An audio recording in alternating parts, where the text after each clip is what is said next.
te damos graça porque na eternidade tu pensou em uma família.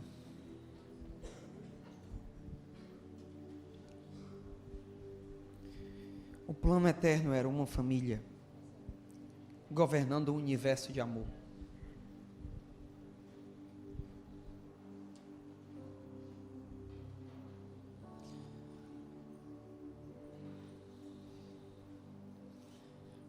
Nós rogamos para que nessa manhã a identidade de filho venha ser revelada. Eu oro pelo menor dos pequeninos, que ele venha entender que ele é um filho de Deus. Essa é a coisa mais importante do Evangelho. Somos filhos de Deus. Espírito Santo, eu peço que você passeie sobre esse local e traga a paz que excede todo entendimento. Quebra todo espírito de condenação. Espírito Santo, que as ondas da graça e da filiação ela venham quebrando as estruturas como um maremoto.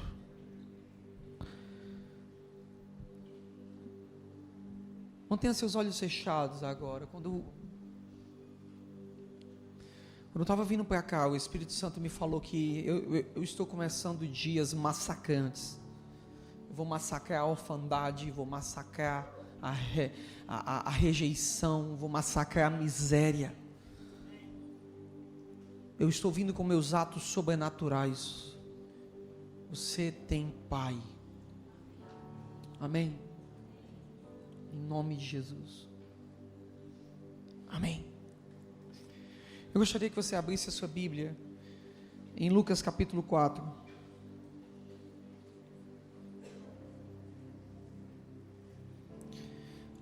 Hoje o título do meu sermão é A Verdadeira Tentação do Filho. Lucas 4:1. Amém? Vamos ler todos juntos no 3, amém? 1, 2, 3. E Jesus, cheio do Espírito Santo, voltou do Jordão e foi levado pelo Espírito ao deserto. E 40 dias foi tentado pelo diabo. Naqueles dias não comeu coisa alguma e terminado eles, teve fome. Vocês?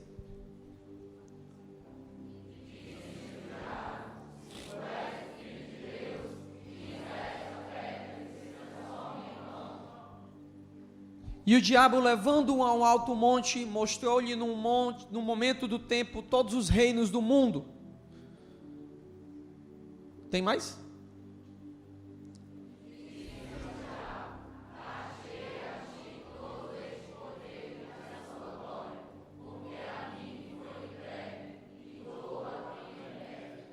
Ok.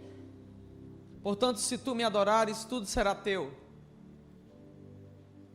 E Jesus respondendo disse-lhe: vai-te para trás de mim, Satanás, porque está escrito: adorarás o Senhor teu Deus e só a Ele servirás. E levou também a Jerusalém.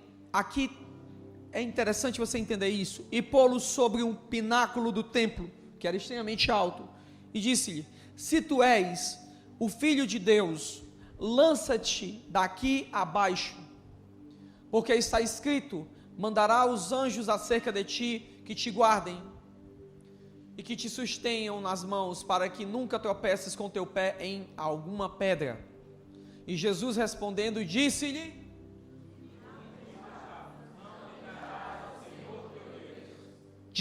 e acabando o diabo toda a tentação, ausentou-se dele por algum tempo. Amém? Eu quero conversar com vocês sobre um dos assuntos que é muito tentado na Bíblia, e eu não quero inventar a roda, mas eu quero trazer uma outra abordagem sobre esse texto e sobre o que realmente isso está comunicando a nós. Existe uma pergunta que ela é recorrente em muitas pessoas. Essa pergunta é: por que Deus criou o universo? E a resposta é simples: Deus criou o universo porque Ele sonhou com uma família. E ao sonhar com essa família, ele desenhou essa família e projetou essa família. Você que está aqui nesse ambiente, você foi projetado um dia para existir. E não só projetado para existir, como também projetado para cumprir um objetivo. Você não é um objeto, mas você tem um objetivo. Por isso que tem coisas que você gosta, coisas que você ama muito, apontam para o seu objetivo.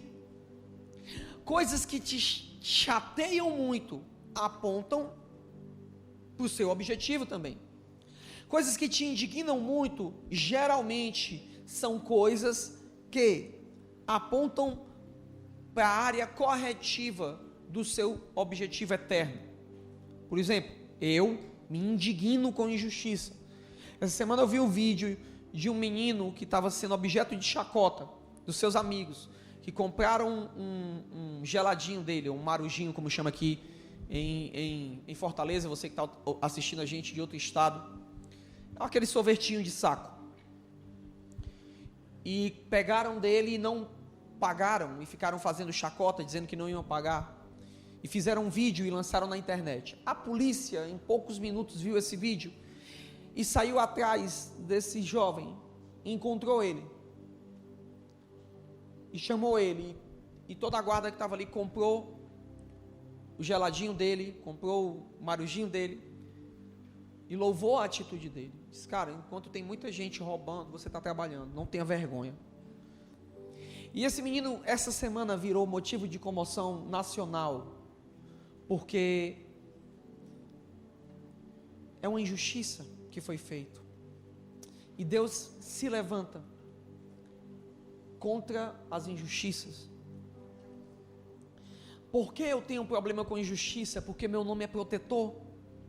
William significa protetor, é o meu desígnio eterno. Eu nasci para ser um protetor. Esse é o maior legado que eu quis legar ao meu filho. O nome dele é Guilherme, que também significa protetor. Então, se eu quero legar algo ao meu filho, eu quero legar o legado dos protetores. Ou seja, mas esse legado não nasceu comigo no dia que eu nasci, esse legado foi projetado na eternidade. Por isso que eu sou feliz, porque eu sou feliz cumprindo o objetivo que ele me planejou.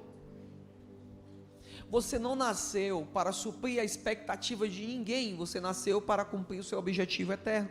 Por isso que você não pode medir as suas paixões pelas paixões dos outros. E você não pode medir o seu resultado pelo resultado dos outros. Porque você não recebeu o objetivo dos outros. Como dizia sua mãe quando você era criança, você não é fulano.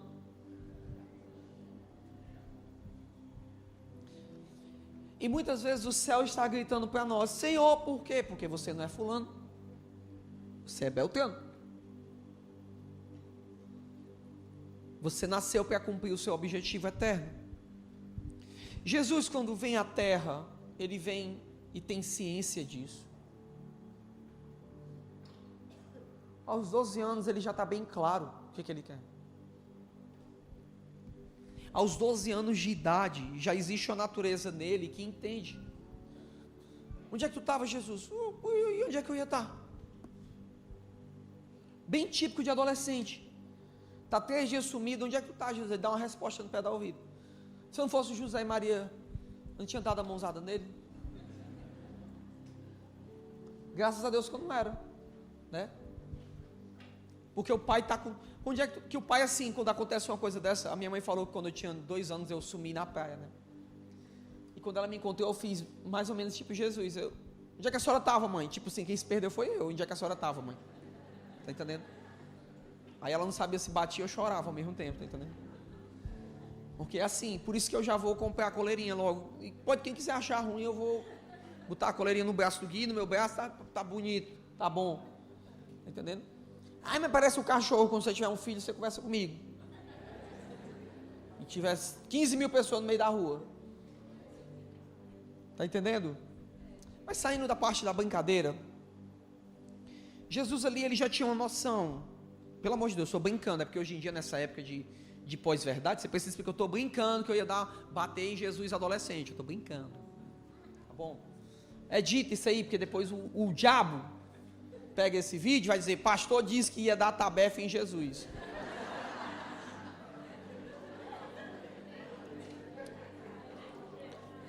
O diabo é vagabundo.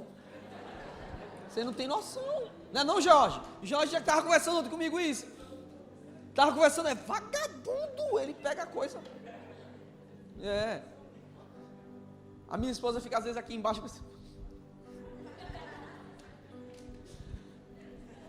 Mariano, tá, corte esse aqui direito, aqui tá frouxo. Jesus tinha essa ciência tão grande, e isso é lindo de se entender, a natureza de filho que Jesus carrega. Então, a gente vai trazer uma abordagem hoje sobre o batismo de Jesus e a tentação de Jesus. E eu quero falar sobre a verdadeira tentação. Vamos voltar agora a um capítulo antes, não vamos ler, mas vamos observar o que é que acontece. Jesus está no batismo e a gente vai fazer a análise de alguns pontos aqui, tá certo? E dentro dessa análise nós vamos tirar 4 princípios sobre ser filho de Deus, tá bom? Jesus, ele chega dentro do cenário do batismo. Segundo os relatos históricos, afluíam diariamente uma média entre 15 mil a 20 mil pessoas por dia para serem batizadas por João Batista. O nome de João Batista não era João Batista. Batista se tornou um nome depois de João Batista, porque Batista era uma função. Batista significa aquele que batiza. Tá bom?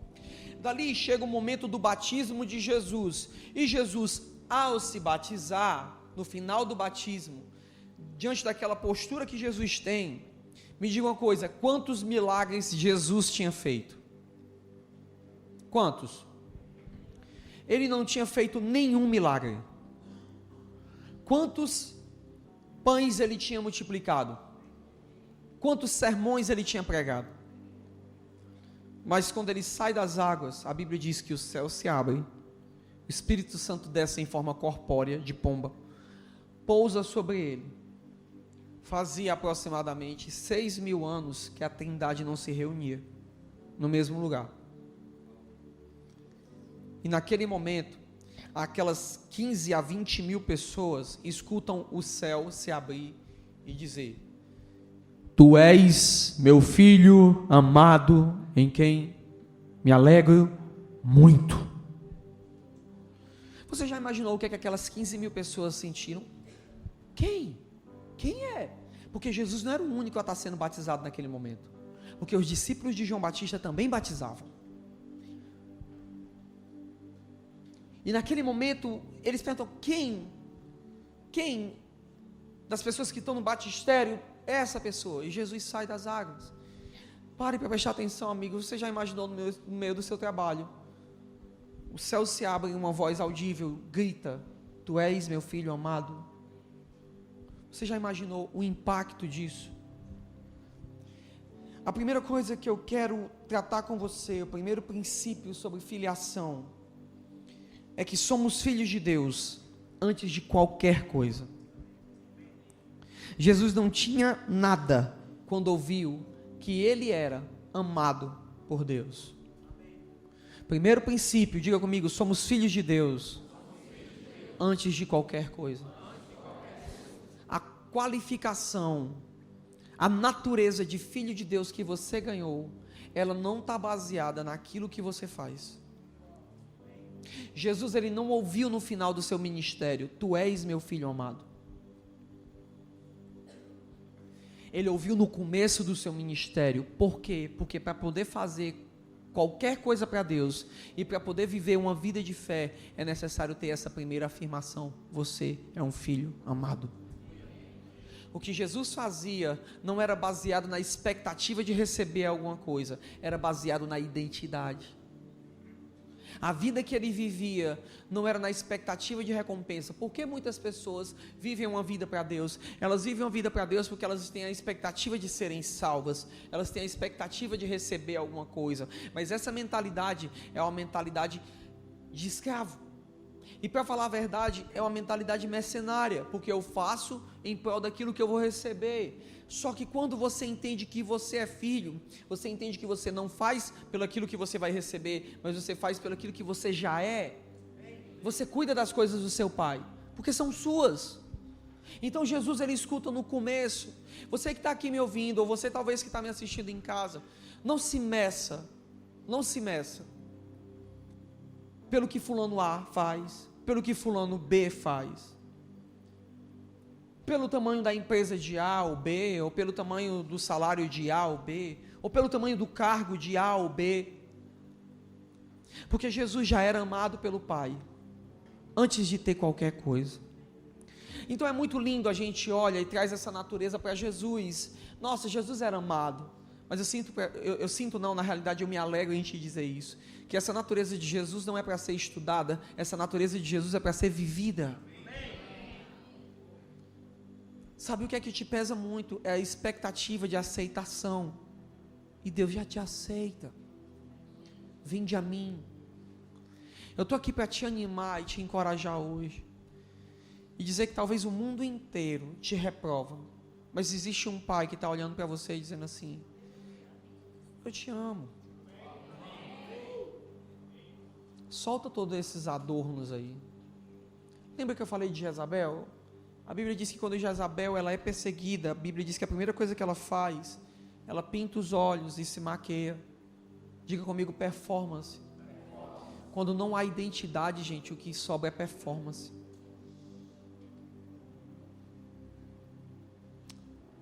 Sabe, nessa geração é muito complicado.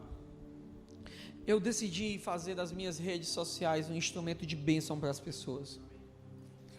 Então, quase todo dia eu estou falando alguma coisa para abençoar pessoas. E é muito interessante porque o nível de envolvimento e engajamento que eu tive nas minhas redes sociais, ele aumentou muito de pessoas. Aumentou assim, drasticamente. Porque eu escolhi ser uma voz de bênção. E é muito legal quando as pessoas dizem assim: nossa, que legal, que bênção, nossa, que você é uma bênção para a minha vida.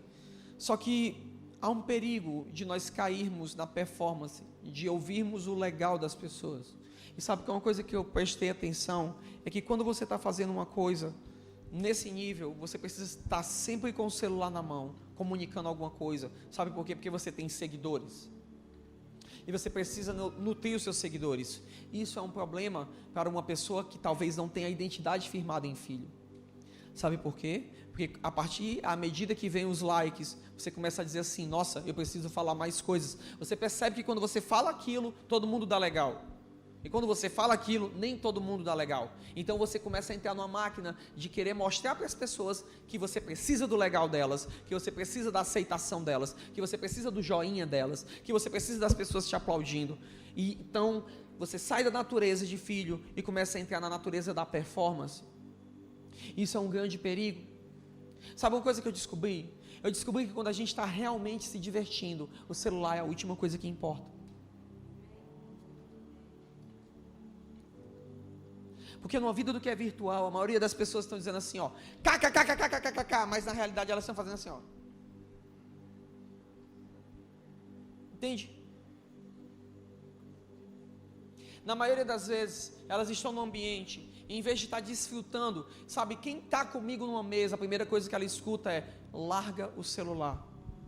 Porque nós não podemos perder esse momento. Esse momento é mais importante, a comunhão é mais importante. Porque às vezes a gente está todo mundo ali, 5 pessoas na mesa, todo mundo no celular, deixando de aproveitar aquele momento, deixando de comer aquela pizza maravilhosa, deixando de comer aquele camarão delicioso. Sabe por quê? Porque você está muito mais se importando em mostrar uma performance para as pessoas do que em viver a vida. Para mim é um desafio, porque às vezes eu estou vivendo tanto a vida, eu estou aproveitando tanto a vida, e eu preciso parar, porque aí eu entro no meu objetivo. O meu objetivo é proteger pessoas, e isso aqui para mim é um campo evangelístico, é um campo missionário, não é distração, é um local onde eu trabalho, porque eu uso isso aqui para abençoar pessoas. Eu já abençoei suicidas, pessoas que queriam se suicidar, viram a palavra minha, e elas não se suicidaram, e vieram para o culto, e receberam Jesus. Pessoas já foram curadas, casamentos já foram restaurados, porque quando eu olho para isso aqui, eu vejo uma ferramenta e um campo missionário em potencial. Eu invisto nas redes sociais dessa igreja, nós investimos em social media, nós temos reuniões, nós conversamos, traçamos metas, nos engajamos, porque eu vejo isso aqui. Então, às vezes eu saio da minha diversão para pegar meu celular, fazer um vídeo de 1 minuto e abençoar a vida de alguém. Sabe por quê? Porque esse é meu propósito, proteger pessoas, ainda que seja com o celular. Só que o problema é que essa geração está diluída em performance, e isso é perigoso. Então a primeira lição que Jesus me ensina é que, como filho de Deus, eu sou filho amado por Deus sem ter feito nada. Isso choca a natureza da religião. Sabe de uma coisa? Jesus, ele não foi condenado pelos milagres, Jesus foi condenado pelo que ele falava, e ele falava que era filho de Deus. E numa era da pós-verdade é muito perigoso dizer certas coisas. Nós estamos em Setembro Amarelo, que é um mês que se comunica sobre a depressão, e é um grande perigo chegar num púlpito e dizer que Jesus Cristo é a solução sim para a depressão, porque se Jesus não for, nada mais poderá ser. Sim, nós reconhecemos as patologias, tanto neurais, cerebrais, como as patologias da alma, da psique. Nós entendemos tudo isso, sim, é uma verdade, mas Jesus, ele sim pode. E hoje em dia um pastor precisa ter muito cuidado de dizer um negócio desse, porque pode vir todo um aglomerado de pessoas e dizer: o que você está querendo dizer? Porque eu conheço inúmeras pessoas que são crentes e morreram de depressão. E, amigos, eu vou te dizer uma coisa: não existiu nada para matar mais pessoas do que religião na história da humanidade. Não coloque Jesus no mesmo balaio de religião. Eu estou falando de uma pessoa, eu estou falando de Jesus, o Cristo. Eu estou falando de experiências que eu já vi. No ano de 2009, eu estava evangelizando numa calçada de Juazeiro do Norte. Eu encontrei um cara bêbado. Quando eu sentei para conversar com ele, ele estava deitado sobre a própria baba dele. E eu levantei ele e comecei a conversar com ele, e eu perguntei a história dele. Ele disse para mim que ele era assassino, e ele já tinha matado mais de 30 pessoas. E a única coisa que sobrava para ele era culpa, porque na adolescência dele, ele era um cristão temente ao Senhor, envolvido no ministério de louvor, e agora ele já era um idoso, que a única coisa que ele carregava era a culpa, tanto que a primeira coisa que ele fala para mim quando eu vou evangelizá-lo, ele diz: na minha juventude eu matei 30 pessoas, e agora eu sou um bêbado. E naquele momento eu comecei a falar do amor de Deus, eu comecei a falar do perdão de Deus, eu comecei a falar para ele da restauração de Deus, e enquanto eu falava para ele, ele foi cheio do Espírito Santo, e começou a falar em línguas na calçada. E quando ele falava em línguas, o álcool ia saindo do corpo dele, eu senti o cheiro saindo, e ele ficou sóbrio na hora.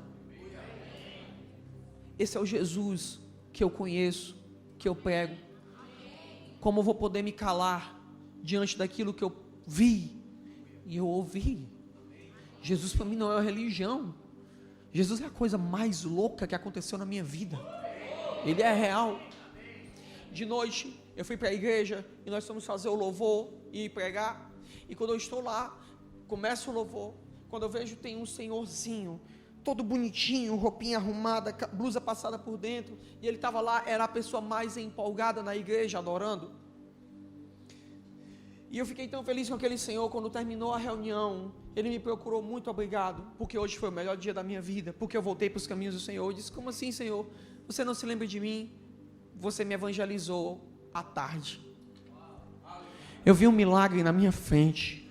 Eu não precisei de inúmeras sessões. Eu precisei de uma tarde, um encontro com Jesus. Jesus é poderoso.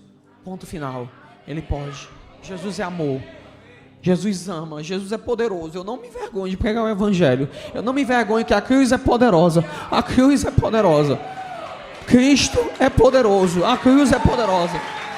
A cruz pode purificar. A cruz pode mudar a história de alguém. Jesus morreu para mudar a tua vida.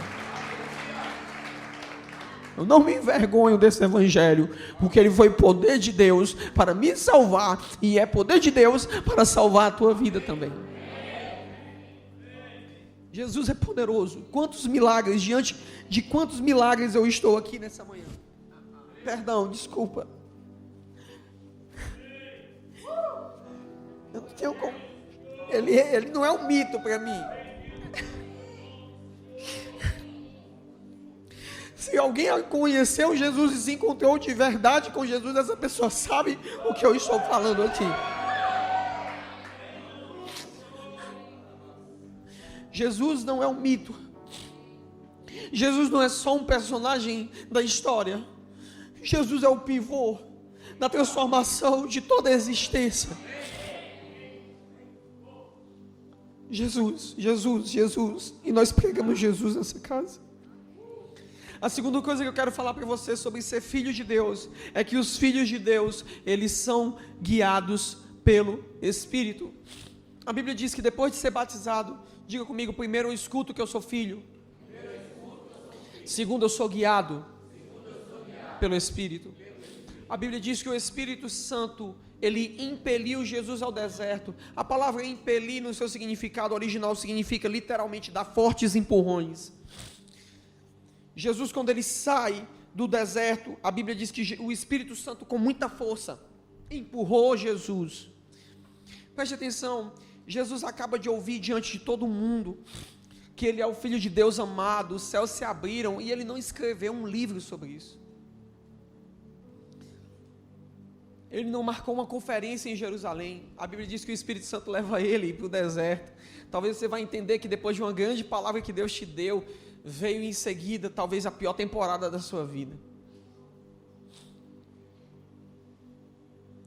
Quantos já passaram por essa circunstância? Sabe por quê? Porque os filhos de Deus são guiados pelo Espírito de Deus. E Jesus, ele sabia responder aos impulsos do Espírito Santo. Qual é a marca do Filho de Deus? Ele sabe responder à voz que tem dentro dele. Existe uma voz que fala dentro de você e ela se chama Espírito Santo. E essa voz, ela te conduzirá muitas vezes a desafios. Muitas vezes a situações que são caóticas. Sabe por quê? Porque a glória do Pai é manifesta na glória do Filho. Por que Deus poderia colocar tantas pessoas naquela condição, mas colocou você? Por que Ele colocou você? Colocou você porque Ele será glorificado através da sua glória. Mas assim, eu vivo para a glória de Deus, mas Deus é glorificado na tua glória. Deus é glorificado quando tu prospera. Deus é glorificado quando tu vence o desafio. Deus é glorificado quando tu traçou uma metodologia para a empresa que ninguém conseguiu ver, mas Deus te deu graça e tu chegou naquela posição. Quando tu chega, a tua glória é a glória dele. A tua coroa é a coroa dele. Os desafios que Deus tem te dado em tomar uma posição, em fazer aquilo que ninguém quer fazer, em ter uma paixão que ninguém tem, e quando você vai e ousa, o final daquela paixão, Deus vai ser glorificado. Nós temos inúmeros projetos para a Casa Amarela, que serão grandes desafios, mas qual é o objetivo? Deus ser glorificado nas nossas conquistas. É Deus, para que o final de tudo seja Deus. Aí aqui, eu preciso saber que a voz que me conduz, eu preciso dar muita ênfase a ela. Diga, um filho de Deus, ele dá muita ênfase à voz do Espírito Santo. Isso se chama viver por fé. A terceira coisa que eu quero falar com vocês, sobre ser filho de Deus, tem a ver com a verdadeira tentação de um filho de Deus. Qual é a verdadeira tentação de um filho de Deus? Jesus tinha acabado de ouvir que ele era o que do Pai? Para para prestar atenção. Vamos lá. Eu quero te levar a pensar só uma coisa. Você realmente acredita que a tentação tinha a ver com pão? Que a tentação tinha a ver com pedra? Que a tentação tinha a ver com pináculo? Existe uma parte do texto que a gente precisa analisar em Lucas 4, que fala assim: se tu és o Filho de Deus. Eu não sei se vocês têm aí. Veja isso. Levou também e disse: se tu és. Diga comigo, se é advérbio de dúvida. E um filho de Deus não anda por dúvida, anda por fé. Satanás trabalha na dúvida. Satanás trabalhará questionando aquilo que Deus falou com você. Satanás trabalhará questionando a palavra que Deus entregou para você. Então a tentação não era pão, a tentação era a identidade. Qual é a verdadeira tentação de um filho de Deus? É sair da palavra do Pai. A palavra do Pai é que você é um filho. A palavra do diabo veio: se tu és o filho de Deus, lança-te daqui abaixo. E Satanás usa o texto de Salmos para tentar justificar a sua tentação. Então Jesus, ele não se embaraça com os desvios na oratória do diabo. Ele não cai no espantalho que o diabo cria. Porque o diabo cria um espantalho. O que é um espantalho, irmão? É uma coisa que está ali no meio da plantação, mas ele não é de verdade. É só para desviar a atenção. Então a gente precisa entender que o diabo, ele cria uma distração. Ele leva ele ao pináculo e ele questiona. Está aí, ó, é a palavra. Teu pai falou. Teu pai falou que ia dar ordem para que tu não tropece. E aqui nós voltamos dentro de um entendimento. Vamos parar para pensar. Você acha que Jesus, na sua infância e sua adolescência, ele nunca tropeçou? Você acha que na infância de Jesus ele não passou por perigos de vida? Todo mundo já passou por um perigo de vida. Todo mundo que está aqui. A vida tem uma coisa chamada perigo. E mais que isso, a vida tem uma coisa chamada tropeço. Você acha que Jesus, quando ele não era criança, ele não teve que aprender a ser livre da birra?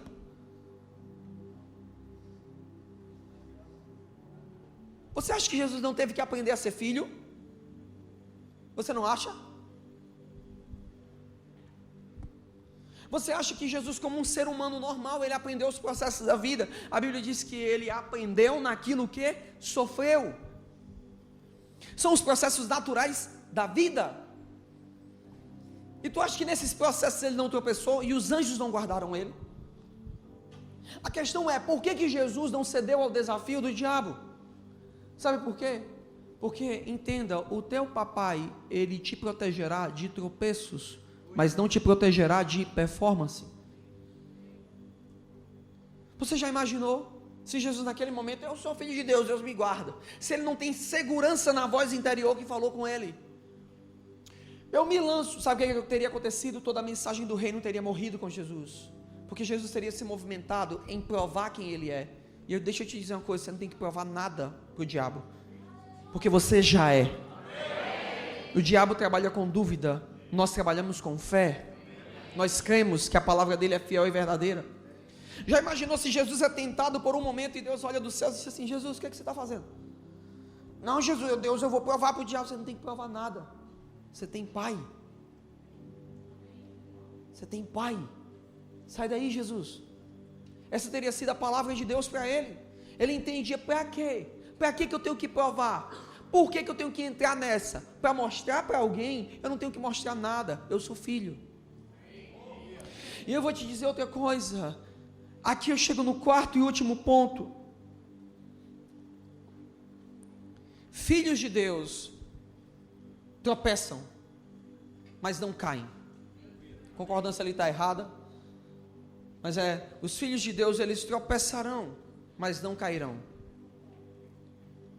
Amém? Deixa eu te explicar uma coisa. Diga comigo: Deus protege tropeços, mas não protege performance. Muitas vezes você precisa entender que você vai errar e Deus vai permitir. Mas como teu papai, ele não permitirá que você fique no chão. Porque ele é teu pai. Eu aprendi algo com uma grande mentora. Ela diz: eu corro e Deus corre atrás de mim. Eu tomo uma atitude e Deus vai atrás de mim, cobrindo os meus rombos. Sabe por quê? Porque eu sou filha.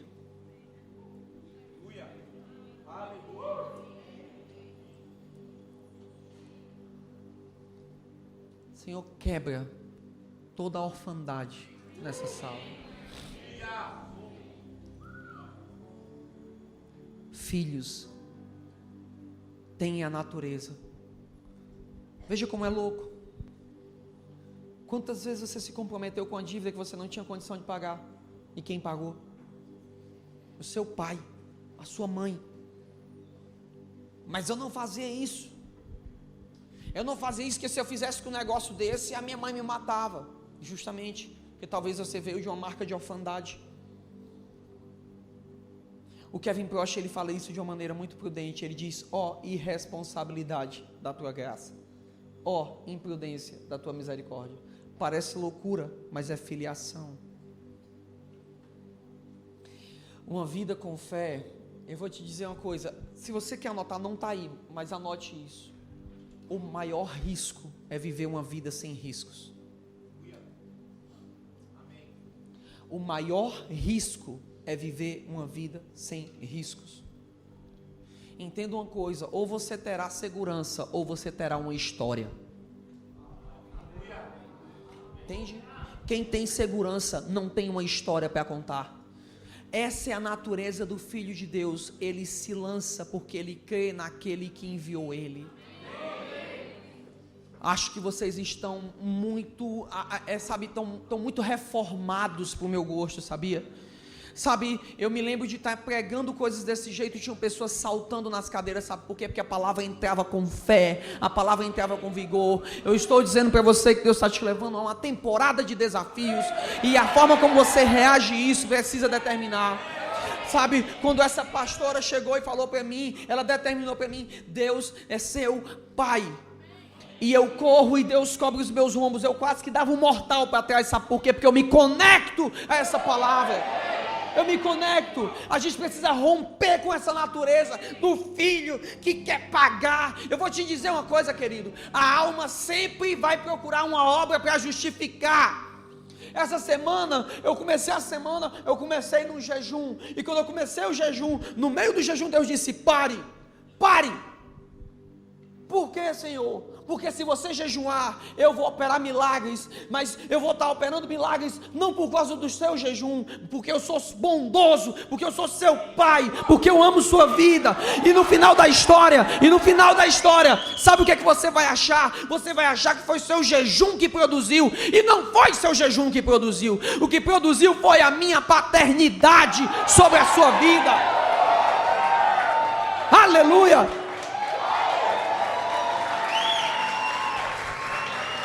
Eu não sou mais escravo do medo, eu sou filho. E essa é a natureza do que Deus quer falar com você nessa manhã. O mundo diz: você tem que fazer por merecer. Os céus estão gritando: tu és meu filho amado, tu és meu filho amado, tu és meu filho amado. Deus está procurando um lobo que vai na frente, abrindo o caminho, e ele vai atrás. Vai que você tem pai, vai que você tem pai. Vai para cima, porque você tem pai. Não, o medo não te detém mais. O medo, não me domina mais.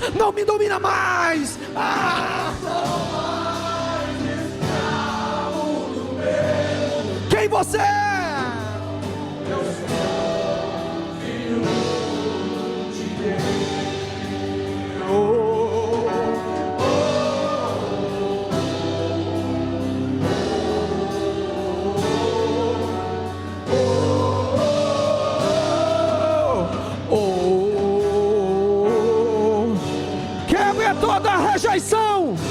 Quebre a rejeição.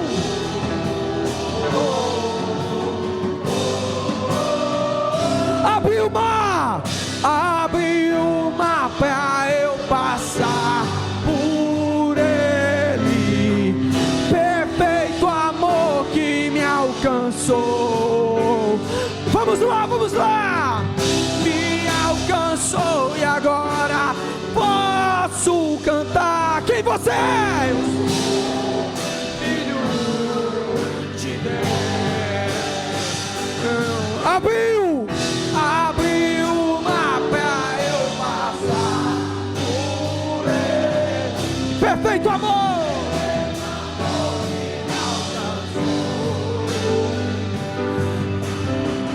Me alcançou e agora posso cantar. Eu sou não sou, já não sou.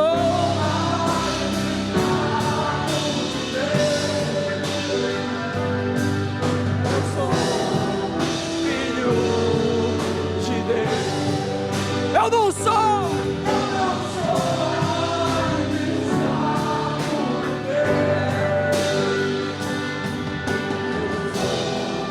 filho de Deus.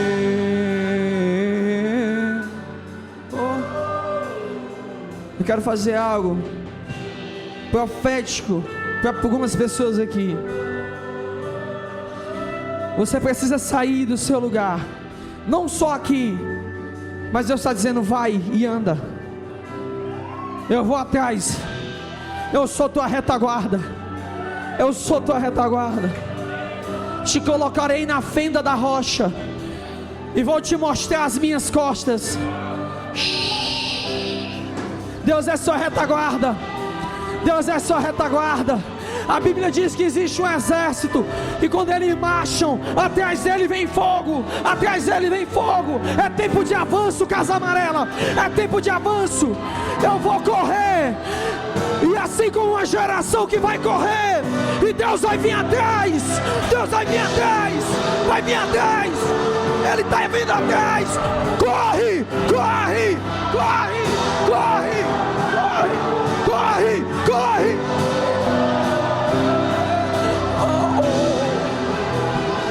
Corre, corre.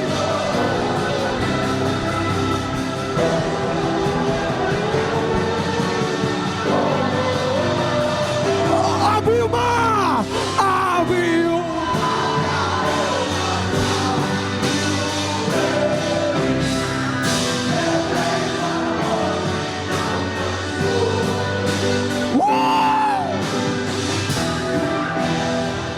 e agora posso cantar.